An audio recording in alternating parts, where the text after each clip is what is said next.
আপনাদের নিজ অবস্থানে থাকেন। আমরা কিছুক্ষণের মধ্যেই মনোমূলক সফর চালু করব। কিছু শোনা যাবে না।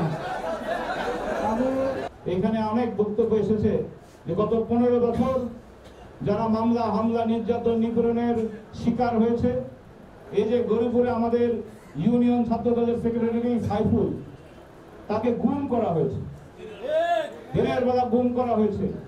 অনেক আমাদের সেই গোয়ালমারিতে আমাদের এক শ্রমিক নেতাকে দিনে দুপুরে হত্যা করা হয়েছে।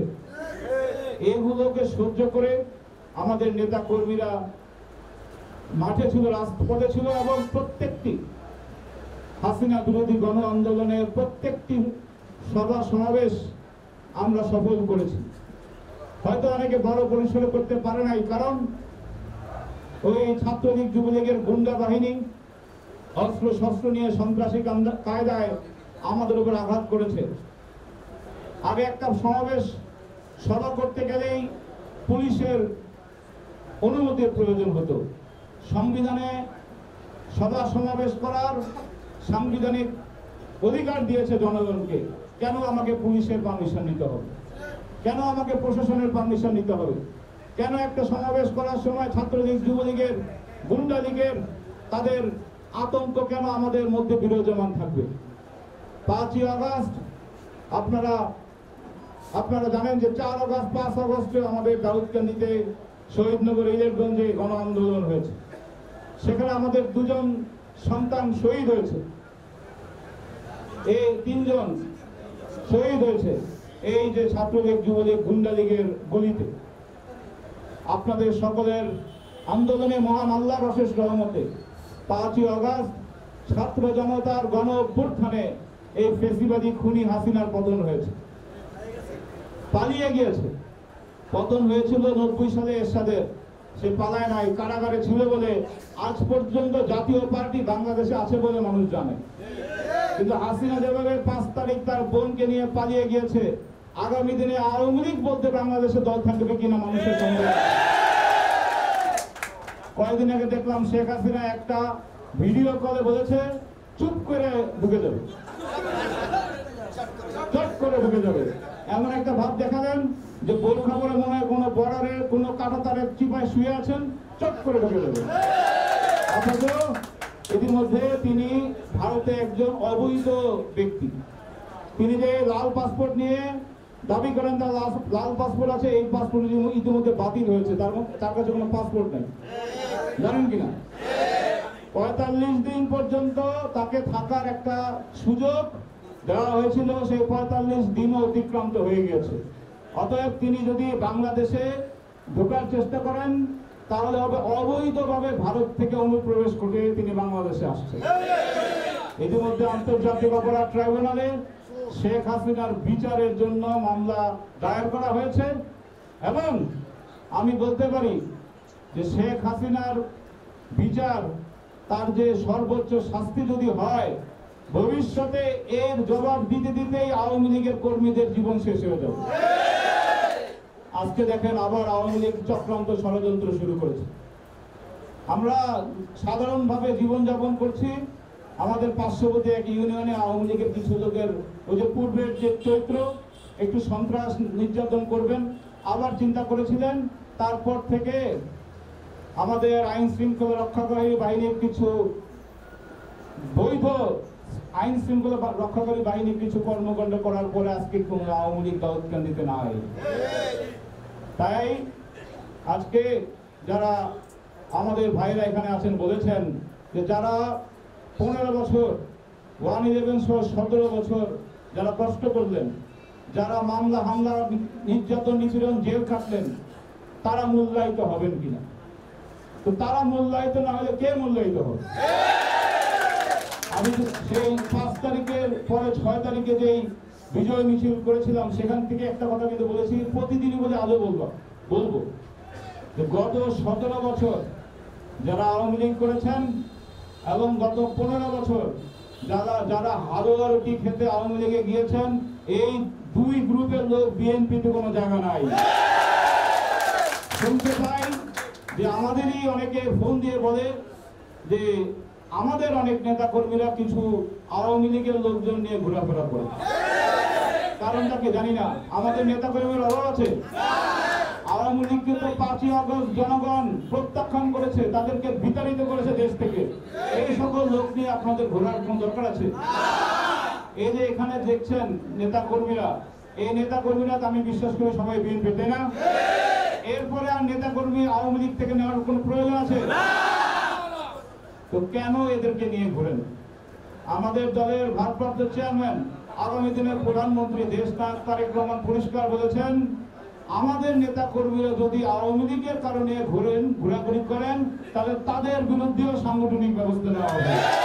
জানে কে কি করেছে দীর্ঘদিন থেকে। আমি নেতার কাছে একটা অনুরোধ করবো, আপনি আর এখন যারা আমরা যে লোকজন বেশি দেখতেছি, আসলে এটা এখানে আওয়ামী লীগের কোনো লোক আছে কিনা আমি জানি না। আগে তো মনে করেন আমাদের বিএনপির লোক ভয়েই আসতে পারে নাই, বাধার কারণে আসতে পারে নাই।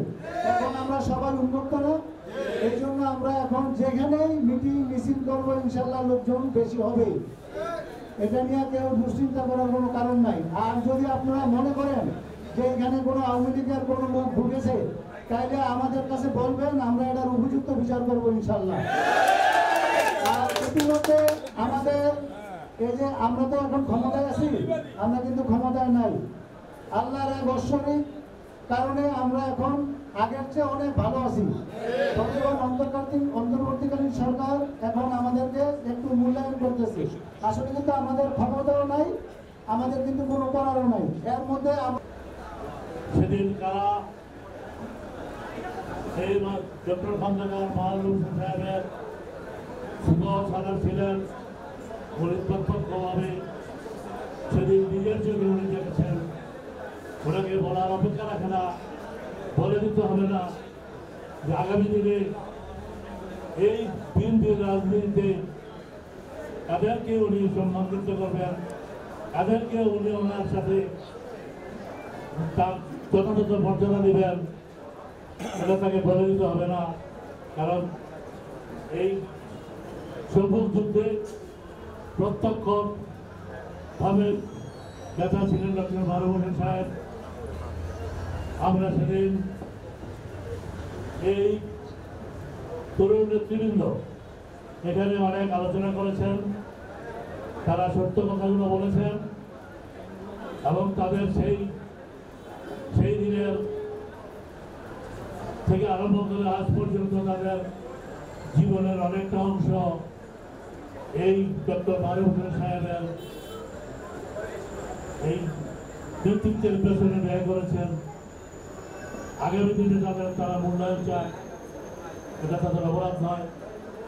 মূল্যায়িত করতে হলে আপনি তাদেরকে ছিলেন, যাদেরকে যখন ডক্টর খন্দকার মাহবুব সাহেব মোশাররফ সাহেবের সাথে আলোচনা করে, জাহাঙ্গীর, আমি ছিলাম, লতিফ ছিল, এই জায়গাটার নাম জায়গাটা তারিখটা নির্ধারণ করা হয়। আমি জিজ্ঞাসা করেছিলাম যে এই সভাটা এত গুরুত্ব দিয়ে 15টা ইউনিয়ন নিয়ে যেই প্রস্তুতিমূলক আলোচনা, এইটা আমাদের 40 বছরের রাজনীতিতে খুব একটা বেশি দেখি নাই, 2-4টা হয়তো হইতে পারে। উনি শুধু বলল এটা পরে জানানো হবে, কেন এত গুরুত্বপূর্ণ। সুতরাং নেতার এই কথাই বোঝা যায় এই সভাটা নিঃসন্দেহে অনেক গুরুত্বপূর্ণ একটি সভা। আর একটি কথা আমি বলবো, আমাদের এই পৌরসভা এবং 15টি ইউনিয়ন আজকের এই প্রস্তুতি সভার পরে প্রতিটি ইউনিয়নে আপনারা আবার যুবদল, ছাত্রদল, শ্রমিক দল, অঙ্গ সংগঠন, মূল দল নিয়ে আপনারা আবার একটা নিজেরা আরেকটা প্রস্তুতি নেবেন। এবং আপনাদের আজকে যারা বললেন নিশ্চয়ই তারা পরীক্ষিত নেতা, অনেক ত্যাগ প্রতিজ্ঞার বিনিময়ে তাদের এই স্পিরিট। বিশ্ব স্বাস্থ্য সংস্থার সভায় উনি নির্বাচিত হয়েছিলেন বিশ্ব স্বাস্থ্য সংস্থার সভাপতি হিসাবে। সেখানে প্রতিযোগিতা করেছিলেন ভারতের তৎকালীন স্বাস্থ্যমন্ত্রী শত্রুঘ্ন সিনহা নামে একজন বলিউডের নায়ক, কিংবদন্তি নায়ক ছিলেন তিনি। সেখানে ডক্টর খন্দকার মোশাররফ হোসেন স্যার আমাদের এই ক্ষুদ্র দেশ বাংলাদেশ থেকে কিভাবে সভাপতি নির্বাচিত হলেন, উনি ওনার ভদ্রতা, উনি ওনার নম্রতা, উনি ওনার শিক্ষা, উনি ওনার সমস্ত মত মেধা এবং মনন দিয়ে তখন বিশ্ব নেতৃবৃন্দকে আকৃষ্ট করতে পেরেছিলেন।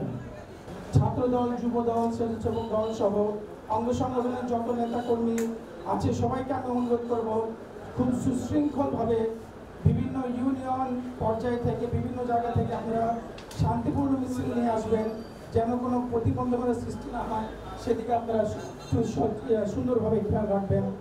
এবং শনিবারের জনসভায় আপনারা দেখিয়ে দিবেন যেন কেউ বলতে না পারে যে এই বিএনপি দুর্বল। বাংলাদেশে আমরা কখনোই হায়নার দলের সাথে টিকে উঠতে পারিনি। ইনশাআল্লাহ এটা কেবল পরিবর্তনের মাধ্যমে আজকে আমরা এখানে অফিস করতে পেরেছি, তা না হলে আমাদের অফিস চিন্তা করার কল্পনা। দয়া করে আপনারা কেউ চাটুকার হবেন না, দয়া করে কেউ আমরা আজকে যে আওয়ামী প্রীতি আরম্ভ করছি আমার খাদ্য ভাই, মামাতো ভাই, চাচাতো ভাই, দয়া করে এই সমস্ত থেকে বিরত থাকবেন। মামাতো ভাই, স্বাস্থ্য ভাই, মামাতো ভাই চলবে না। কর্মীরা ছিল, যারা ছিল মারুফ সাহেবের জন্য তারাই যথেষ্ট। আজকে প্রধান অতিথিকে আমি উদ্দেশ্য করে বলবো, নেতা 15 বছর যারা হামলা মামলা শিকার হয়ে বিন্দু মাত্র এই বিএনপির দলকে ভুলে যায় নাই, আঘাত করে নাই, তাদেরকে মূল্যায়ন করবেন। যখন আমাদের বিভিন্ন প্রোগ্রাম আসতো আমাদেরকে কিছু ভাই, কিছু সহযোদ্ধারা বিভিন্ন সময় বারবার সতর্ক করতো আজকে রাতে পুলিশ অথবা অন্য কোনো বাহিনী আমাদেরকে ধরার জন্য অপচেষ্টা করছে, সবাই সতর্ক হন। আমরা সেদিন কয়েকজন সিনিয়র ছাড়া আমরা সেদিন কিন্তু আমরা অনেককেই পাশে পাই না, বিশেষ করে 2014 সাল থেকে অনেকেই যারা গা ঢাকা দিয়েছিলেন আজকে বড় গলায় বুক উঁচু করে সামনে আসবেন না। ধাক্কা দেওয়ার জন্য কিন্তু আওয়ামী লীগ আমাদের হাতগুলোকে পিটিয়ে শক্ত বানিয়ে দিয়েছে। এই শক্ত হাতে ধাক্কা সহ্য করার মতো শক্তি আপনাদের নাই। অনুগ্রহ করে যারা কারা নির্যাতন হয়েছে, যারা মামলার আসামি হয়েছে, ঘরের বাইরে ছিল, ব্যবসা প্রতিষ্ঠান ছেড়ে বাইরে থাকতে হয়েছে, প্রতিবেশী অথবা পরিবারের সদস্যদেরকে জানাজাতে সময় দিতে পারে নাই, জানাজায় থেকে উপস্থিত হতে পারে নাই। ছাত্রদল, আমরা ছাত্রদল রাজপথ থেকে এই জলের উচ্চ বিদ্যালয়ে আমরা ছাত্রদল মিছিলে ছাত্রদল প্রত্যেকটি উচ্চ বিদ্যালয়ে আমরা পৌঁছে দেবো ইনশাআল্লাহ। আমাদেরকে মনে রাখতে হবে আমরা স্বৈর শাসকের বিরুদ্ধে ফ্যাসিস্ট হাসিনার পতন ঘটিয়ে বাংলাদেশের ন্যায় এবং সাম্য এবং বৈষম্যবিহীন বাংলাদেশ গঠন করতে বদ্ধপরিকর। আমাদের যারা বন্যার্থ ভাইরা রয়েছে, বোনেরা রয়েছে, তাদেরকে আমরা আমাদের দাউদকান্দি উপজেলার একটু তাকাই, সবাই তাকাই একটু।